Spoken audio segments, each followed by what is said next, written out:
Content created in InfoAssist can be set to use the responsive auto-prompt feature to control parameter-driven charts, reports, and documents. This feature enables you to create parameters and then make dynamic selections at runtime based on the options you create. This gives you flexibility and the full advantage of viewing your data dynamically. You can use a parameter to select the fields to display in your content at runtime. To create a parameter, right-click the field container that you want to control and click New Parameter. A new field container is placed into the query pane within the container that you selected. Simply drag fields from the data pane into this new field container.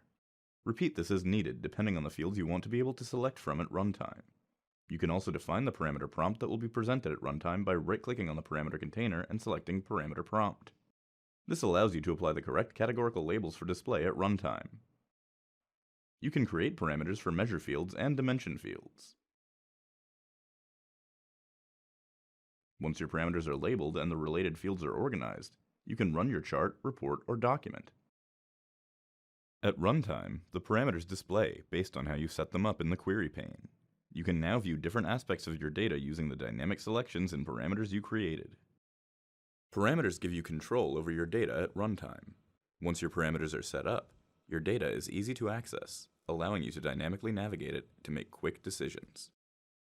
To learn more, visit the WebFocus knowledge base, where you can search all technical topics and videos.